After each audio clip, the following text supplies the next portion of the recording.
Yo, you still there? Yeah. Yeah, I'm still here. I was gonna say, I thought I lost you there for a sec. Why are you doing this to me, man? Doing what? You know, stop playing with me. Yeah, I know. You know, I just like messing with you. Why? I'm tired of going through life like this. I know I could do so much more and you just keep holding me back. That's what you think I'm doing? Holding you back? I'm just preparing you, man. How is that preparing me, though? Come on. It always happens. So what? You want to get all souped up and get excited about something and then it doesn't turn out the way you expected it to? But what if you mess up, then what? See, I'd rather be surprised than to be disappointed. If it happens, cool. If not, then it's whatever. Why are you so negative? I'm not being negative. I'm just being realistic. So might as well be prepared, right? No. Because all that's doing is shooting down every opportunity before it even happens. That's all you've been doing to me my whole life. Okay, I think you're exaggerating a little. Are you serious? You did it to me with football, basketball. Whoa, wait. Football?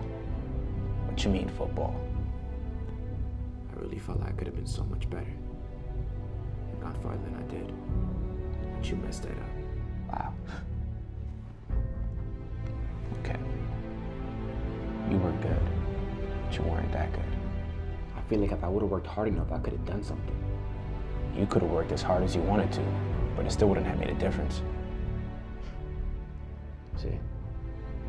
So no matter what I try to do, you always have something to say. Yeah, because look at the things that you're trying to do. Just stick to your job, man. I don't know why you're trying to change anything. At least you know what you're getting with that. Because that's not something I want to keep doing. So what else are you gonna do then, huh? What? I've been doing a little bit of filming, so that's my focus right now. Dude, you know how many people are out there doing the same thing? A lot of them are way more experienced and better than you.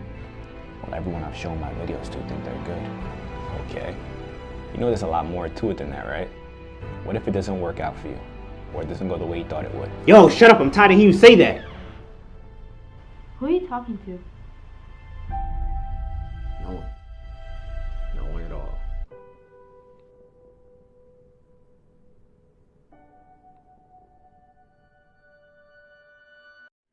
So, following the breakup, I had started therapy once a week, started life coaching, anywhere from every other week, sometimes 2-3 times a week, just depending what I was going through.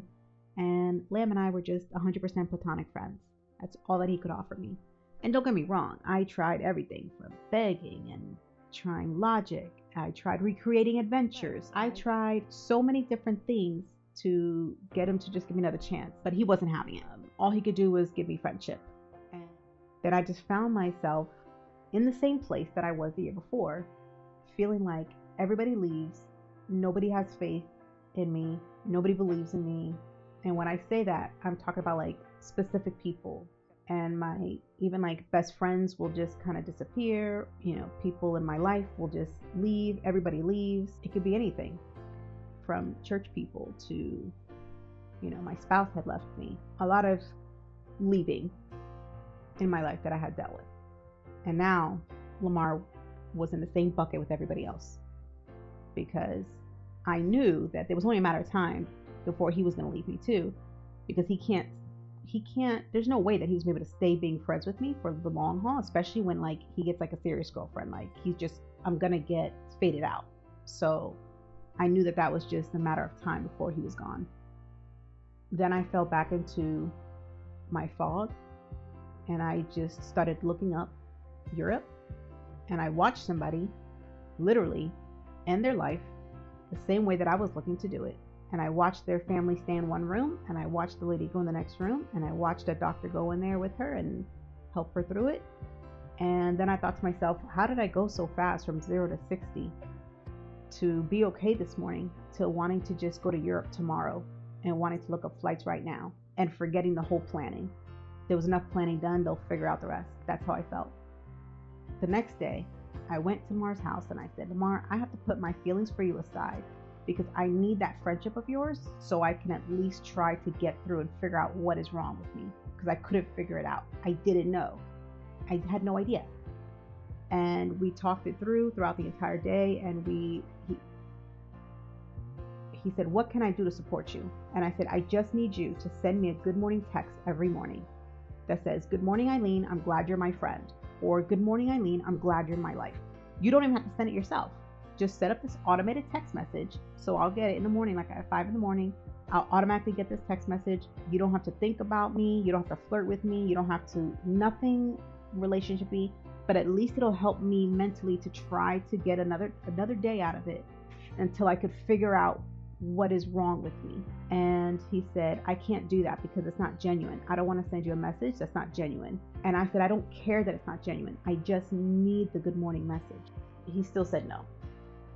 And I was annoyed and I was upset because I don't understand why people say, how could I be there for you?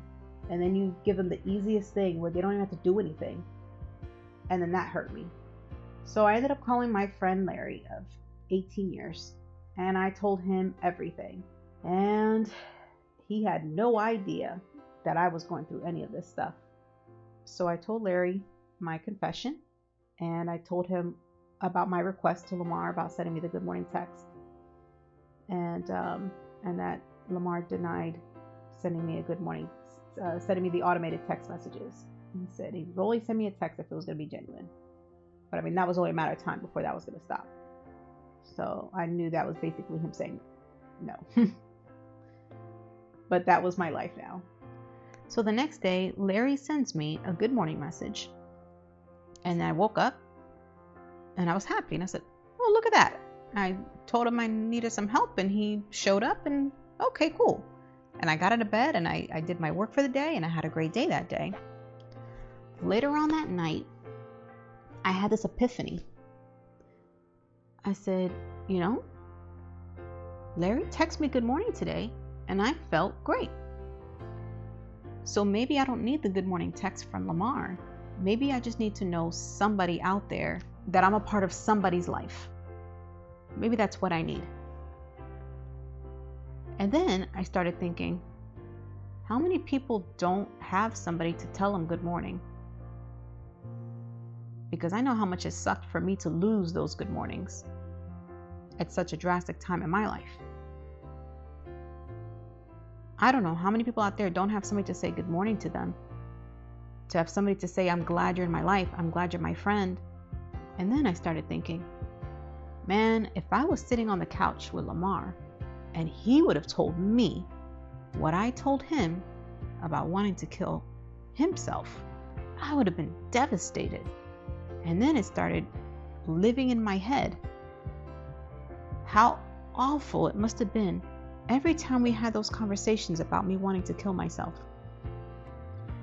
And how terrible I would have felt if he would have said that to me. I would have felt helpless. I would have been brokenhearted to know that somebody I loved so much had this feeling and there was nothing I could do about it. And all the times that Lamar was emotional about me feeling that way and how hopeless he felt about my suicidal thoughts. I always thanked him so much for those good morning messages, especially that good morning text that I got way back in October. And I said, if I went off and killed myself, that's not going to honor the good morning message that he gave to me. What's that going to say about my own integrity if I tell him how much I appreciate his good morning message and then I go off and kill myself? That's not going to honor.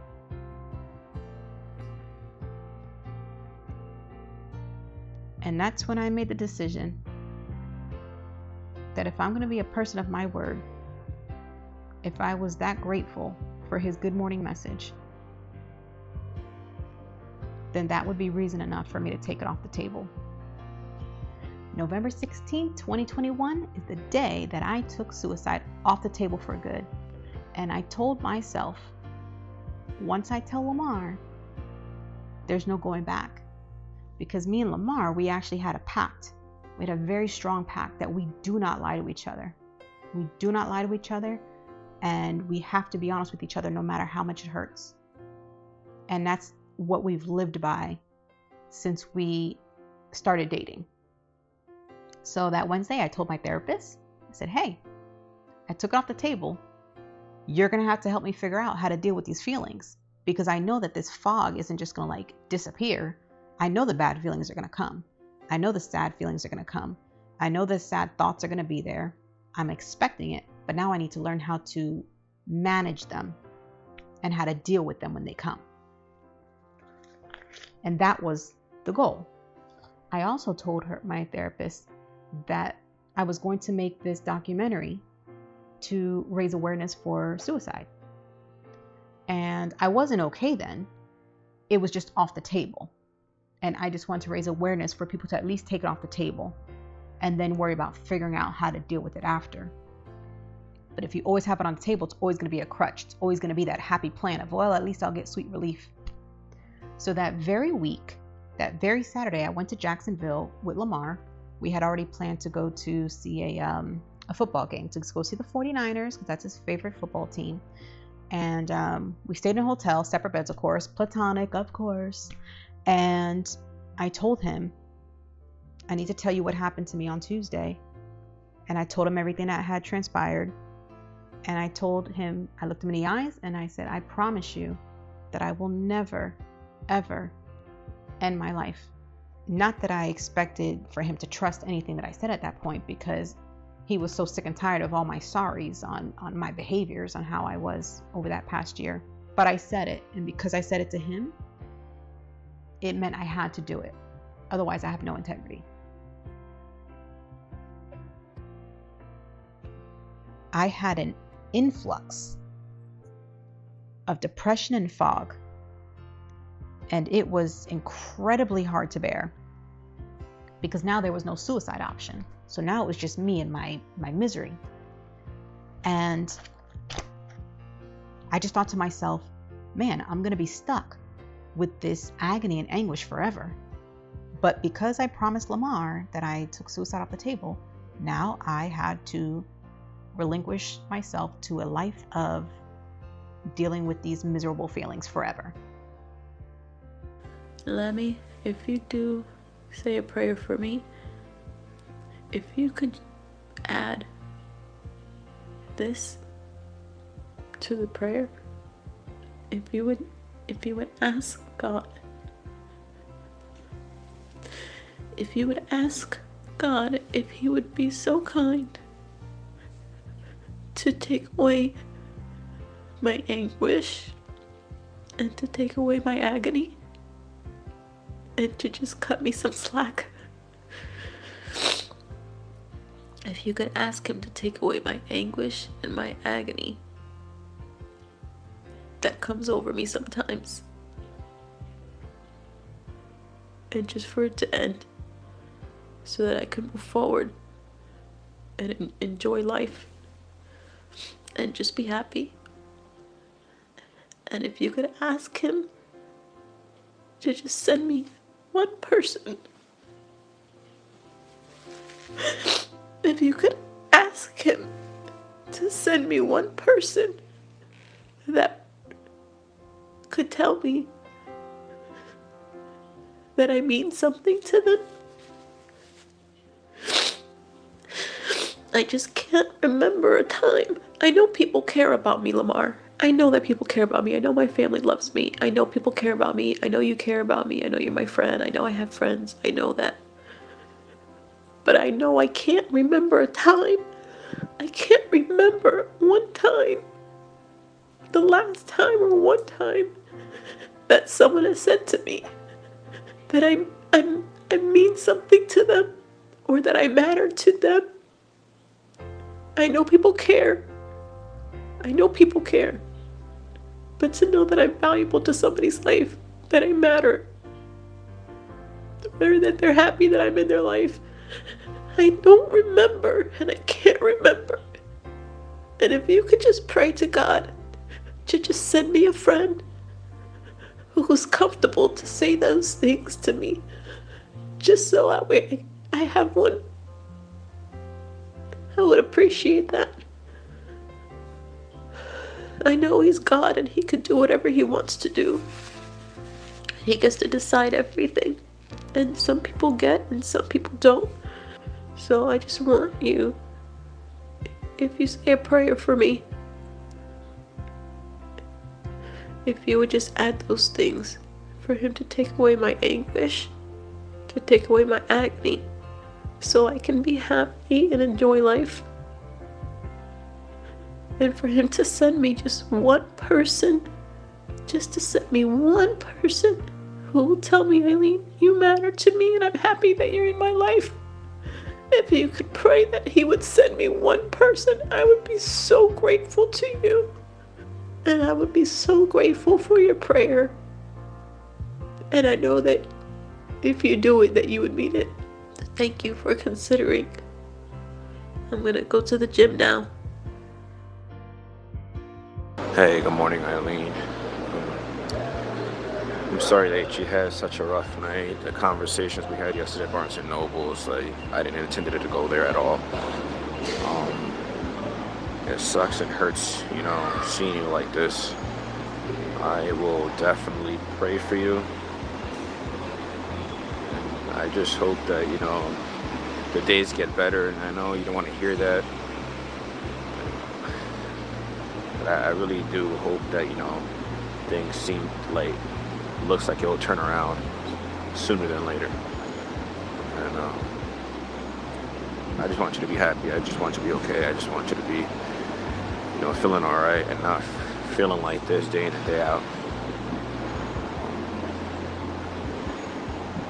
But I definitely, like I said, we'll pray for you. And yeah. That call was made on a Monday, and on that Thursday of that same week, Lamar had called me and said that he needed space, that this was just too much for him, and he didn't know if we would be able to be friends or not. And I couldn't even argue with him.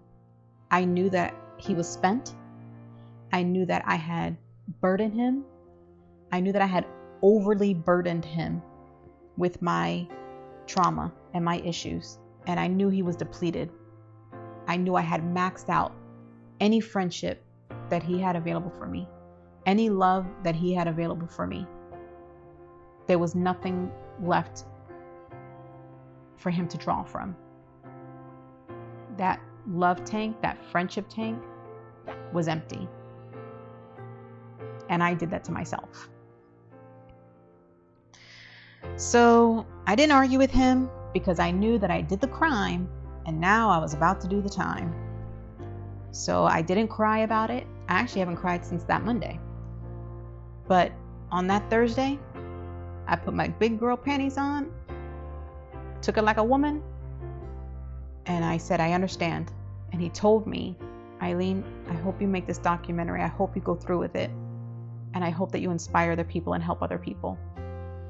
And then we said our goodbyes. He was gone and he didn't come back.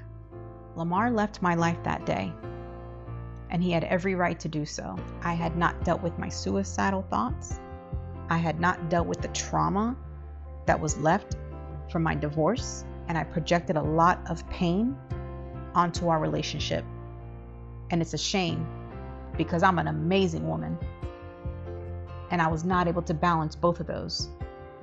And if he would have just waited, and I had no place and no right to ask him, can you just wait for me to fix myself? Can you wait for me to figure out what's wrong with me? What he didn't know was what all really happened on that Monday.